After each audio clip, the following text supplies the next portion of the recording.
Spider-Man No Way Home iba a ser más grande de lo que se planeó. Todo esto gracias al material descartado que nuestro compañero F de Frank se encargó de recopilarlo. Personalmente este canal se ha vuelto bastante chévere porque recopila toda la información y los artes conceptuales. Acá quiero dar mi opinión de algunas cosas que me parecen que sí hubieran funcionado y cosas que no me hubieran agradado de ver tanto en pantalla.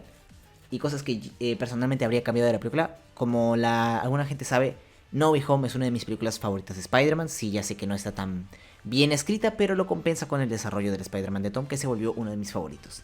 Y bueno, no me enrollo más porque a nadie le importa esta introducción. Hey, ¿qué tal? Mucho gusto, soy Casey y todavía no tengo un nombre, pero ya lo encontraré alrededor de la semana. Y empecemos. Pudimos haber tenido una versión de No Way Home con el Duende Verde usando el traje de Iron Man. No, lo pri- Pudimos haber tenido una versión de No Way Home con el Duende Verde. Está con el traje de Iron Man y con y de planeador está utilizando un dron de misterio, pues. De la que nos salvamos. Verde usando el traje de Iron Man. El Spider-Man de Tom Holland con el traje negro. No se ve como el simbionte, se ve como si hubiera nada más una... Como si fuera el mono nocturno, pero con la araña. Y me agrada el color rojo que tiene en el pecho, porque eso es una referencia al primer diseño que tuvo el Spider-Man de traje negro. Porque no sé si saben, pero la historia del Spider-Man de traje negro es que un día en las oficinas de Marvel pues hicieron un concurso para el próximo traje de Spider-Man que se iba a presentar en el gran evento. Un tipo presentó su idea, se la compraron a menos de $1000 creo, y se volvió leyenda prácticamente porque creó el simbionte y toda la mitología la crearon Marvel, pero el diseño lo hizo un chico en un concurso.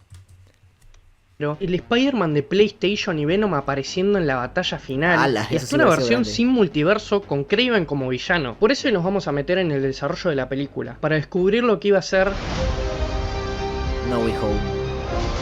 Desde el principio de desarrollo, la película tenía que resolver un problema enorme. Far From Home había terminado con J. Jonah Jameson revelando en vivo la identidad de Spider-Man. O sea que Marvel y Sony tenían que encontrar la manera de contar la historia de Spider-Man con su identidad pública. El desarrollo de la tercera película de Spider-Man de Tom Holland había empezado en agosto de 2019, y mientras eso pasaba, Disney y Sony se estaban peleando por plata detrás de escena. El acuerdo original de 2015 le da a Disney nada más el 5% de las ganancias de las películas en solitario de Spider-Man. Cuando llegó el momento de renegociar, Disney quería un 50-50. Por una cuestión de lógica, cada estudio pone la mitad del presupuesto y después cada estudio se lleva la mitad de las ganancias. Pero Claro, Sony propuso mantener los mismos términos originales, así estos, a ver, los señores de Sony o son incompetentes o directamente son tarados, porque, mira, no me interesa mucho insultar a una compañía, pero nunca he visto una compañía que, bueno, aparte de Paramount, que tome tantas malas decisiones con el personaje, con su personaje estrella. Basta con solo ver todo lo que hicieron con ¿cómo se llama?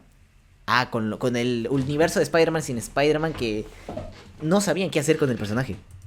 que Disney dijo que no, y el 20 de agosto de 2019 se anunció públicamente que Spider-Man estaba fuera del UCM. Pero la pregunta es, ¿cómo continúas una historia de un Spider-Man que está tan ligado a este universo? Una opción era Kraven el Cazador. Con la identidad de Peter expuesta, Kraven obviamente iba a ir por el objetivo más peligroso del mundo. Uno de los escritores de la película, Chris McKenna, contó que Kraven estuvo en prácticamente cada borrador que escribieron, y además Tom Holland también confirmó esto. Durante mucho tiempo iba a ser una película de Kraven. John me propuso esta película con Kraven como el villano y fue realmente genial. Pero al fin... Wow, o sea, ver a Spider-Man contra Kraven es una de las cosas que personalmente me hubiera gustado. Ahora, tuvimos un Spider-Man vs. Kraven en el videojuego de PlayStation 2, pero el juego tomó tantas malas decisiones que su batalla se sintió más como el simbionte contra Kraven y no Spider-Man contra Kraven.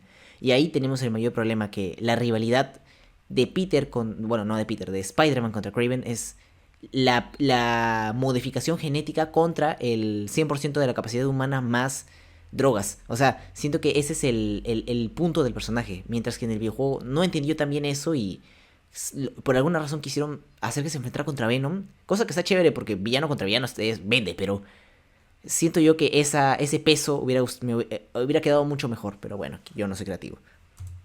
Al final esto fue una falsa alarma porque 5 semanas después del anuncio de la ruptura entre Disney y Sony se cerró otro trato y Spider-Man estaba de nuevo en el UCM. Cuando pasó esto se empezaron a tener charlas serias de incluir al multiverso, pero hasta con el multiverso como algo asegurado, la pandemia llegó para complicarles todo. Doctor Strange originalmente se iba a estrenar antes que No Way Home. McKenna y Summers estaban escribiendo la película incorporando cosas que iban a pasar en la secuela de Doctor Strange, pero cuando los estrenos se invirtieron por la pandemia tuvieron que reescribir partes enormes del guión. En la versión original, Doctor Strange ya sabía sobre los peligros de jugar con el multiverso, y América Chávez iba a ser introducida en la historia de una manera mucho más directa, sin necesidad de explicar desde cero las reglas del viaje entre universos. Hasta ella iba a ser la que traía a los otros Spider-Man.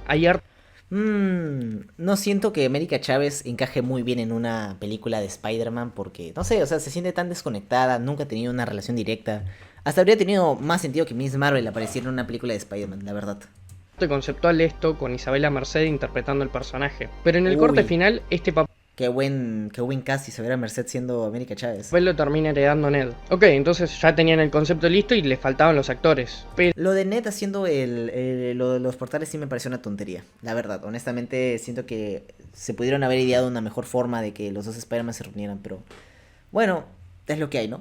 no era tan fácil como negociar 2 minutos y están todos contentos. Tobey Maguire hacía bastantes años que no actuaba en nada, y Andrew Garfield había salido de su franquicia de la peor manera posible porque Sony le canceló todas las películas sin ningún aviso. Ninguno de los dos tenía una obligación de volver. Hasta Tom Holland dudó que estos iban a volver. No lo creía al principio. John me plantó la idea y pensé, eso nunca va a pasar. Pero incluso cuando los actores aceptaron volver, seguían teniendo un problema narrativo de cómo metés estos personajes a la historia de una manera orgánica sin que parezca todo tan fanservice. Los guionistas Chris McKenna y Eric Sommers admitieron que el momento donde Ned y MJ abren el portal y encuentran a Andrew fue una reescritura del tercer acto que ocurrió en medio del rodaje, porque la versión original era en sus propias palabras más un deus ex machina. Esto se refiere a un recurso donde la trama se resuelve de una manera forzada sin ningún tipo de justificación ni lógica. Pero nos estamos adelantando un montón porque todavía nos queda un montón de película y un montón de personajes por cubrir. Y hablando de eso, había un personaje que está en los artes conceptuales de la película, pero no está en el corte final. El buitre. Ah, la mierda, lo que le hicieron al buitre es una barbaridad. Para quien no lo sepa, el buitre iba a aparecer en No Way Home. Estaba en los artes conceptuales y todo, incluso Spider-Man iba a buscarlo a su casa y todo. Pero la cosa está en que no sé qué pasó en las negociaciones o siento que se les fue del presupuesto de las manos, cosa que no lo sé. Pero por alguna extraña razón, en vez de que aparezca en No Way Home, hicieron que el buitre apareciera en Morbius y que eso tratara de conectar de alguna manera con el universo de Spider-Man. Una completa tontería, la verdad. El artista conceptual Phil Sanders había compartido arte que mostraba a Peter Parker acudiendo al buitre para pedirle ayuda para rehabilitar a los villanos. ¿Por qué no llegó esta escena? Y la disponibilidad de Keaton para filmar la escena hizo que se descartara directamente, pero hay una ironía en todo esto, y es que el buitre terminó apareciendo en la postcréditos de Morbius, una escena que conecta la película justamente con No Way Home, y ahora el buitre está atrapado en el universo cancelado de Sony. Entre los personajes que sí llegaron a aparecer tenemos a Daredevil. Charlie Cox volvió al UCM 3 años después de la cancelación de la serie de Netflix, canonizando por fin al personaje, y ya sé que técnicamente siempre fue canon, pero eso se puede debatir. Lo malo es que únicamente apareció en una escena, o dos si contamos la versión extendida. En esta versión que nombré recién vemos una escena donde Matt y Happy están reunidos en el departamento de control de daños. Menciono esta escena porque según Charlie Cox trataron de hacer una referencia al el Daredevil de Ben Affleck, ya que el actor que interpreta a Happy también interpretó a Foggy en Daredevil del 2003. Pero esto no se pudo ver en ningún lado, así que habrá que confiar en la palabra del actor. La imagen que están viendo muestra exactamente lo que piensan. Una pelea entre Mysterio y Doctor Strange en la batalla final de la película. McKenna confirmó la existencia del concept art y explicó lo que pasó con la escena. Cuando todo empezó a tomar forma, cuando se empezaron a hacer sondeos y los actores decían, sí, me sumo, se volvió abrumador porque pensás, ok, esto ahora es la realidad. No puedes simplemente estar metiendo 1 millón de personajes. Tenés que elegir con cuidado y asegurarte de que no sobrecarguen la historia ni al propio Peter. La muerte de la tía May es el momento sin duda más devastador de la película, pero lo realmente trágico es que hubo más versiones de esta escena. En una versión anterior del guión, May se moría en una ambulancia mientras Peter la sostenía, pero por el COVID no se pudo. Filmar dentro de una ambulancia en movimiento en medio de la pandemia era prácticamente imposible, así que hubiera sido mucho más choqueante que May se desplomara y que Peter saliera del lugar cargándola en brazos mientras la lleva en la ambulancia y él le trata de dar tranquilidad, de arrullar. Hubiera sido muy fuerte, de verdad. O sea, tipo el videojuego de 2018. Pero sí, habría sido muy épico. Ahora, con respecto a lo que dijo, sí, de los 1 millón de personajes, me siento, o sea, sí se siente la intención de que no haya tantos personajes para sobrecargar la trama. Siento que eso es algo bueno de No Way Home.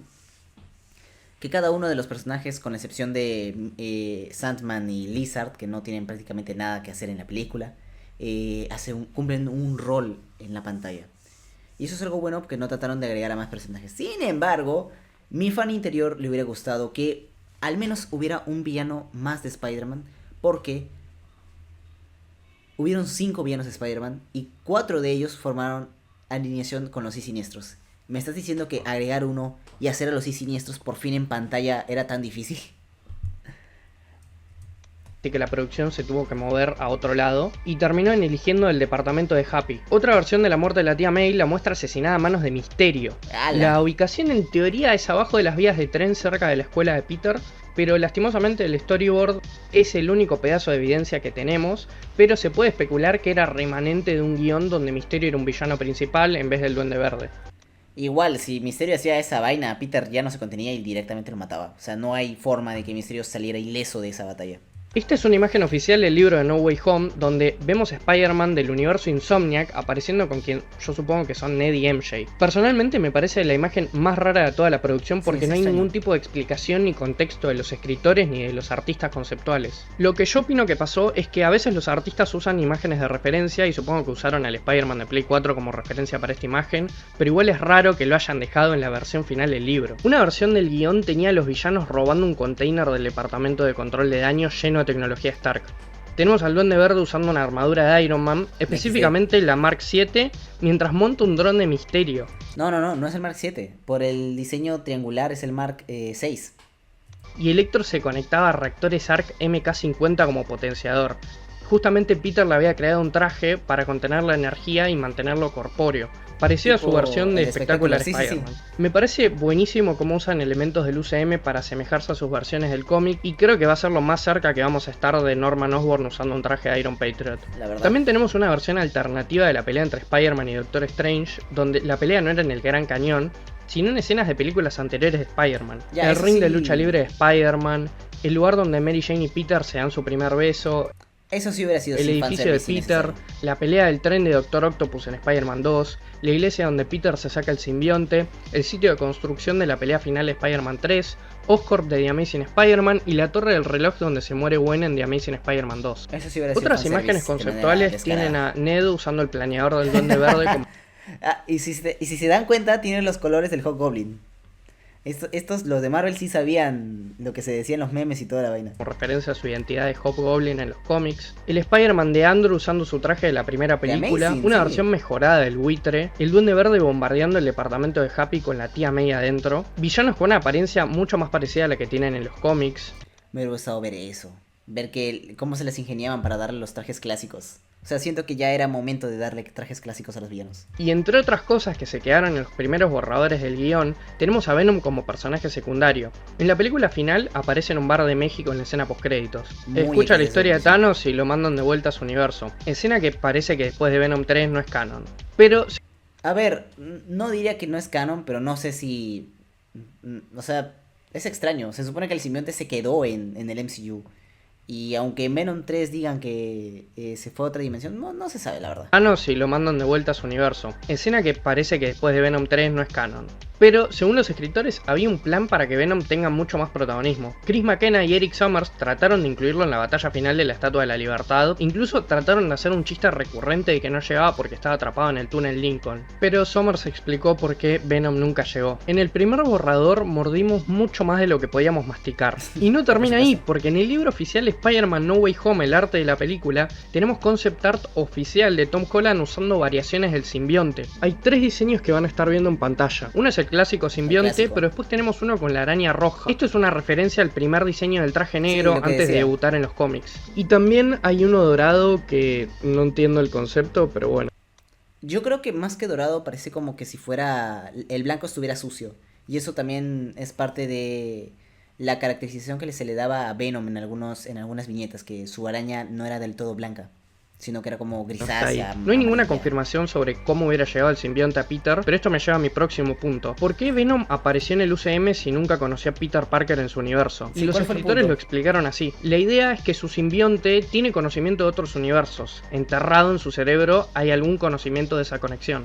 Y en teoría el simbionte que quedó libre en el UCM al final de la película también tiene este conocimiento, así que se puede asumir que cuando encuentra a Peter Parker ya va a saber exactamente quién es. Al final de su recorrido por cartelera, No Way Home terminó con 1.900 millones de dólares, Una haciéndola la barbaridad. sexta película más taquillera de la historia. Pero sin embargo, lo más importante que hizo No Way Home fue cerrar la historia de origen de Spider-Man dentro del UCM. La pregunta que te dejo es esta: ¿qué cambio hubiera mejorado más la película?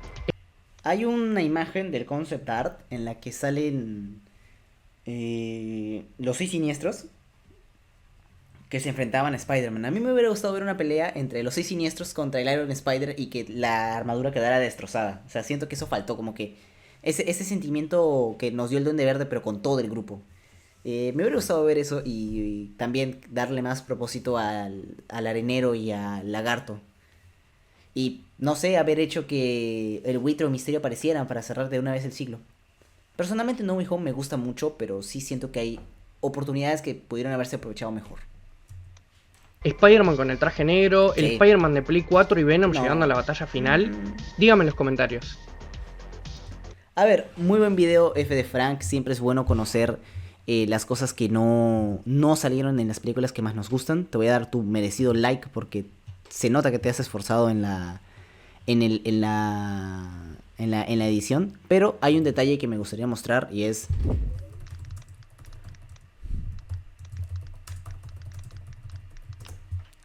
Hay un arte conceptual que personalmente a mí me gustó y va con la idea del Duende Verde secuestrando tecnología de los camiones Stark.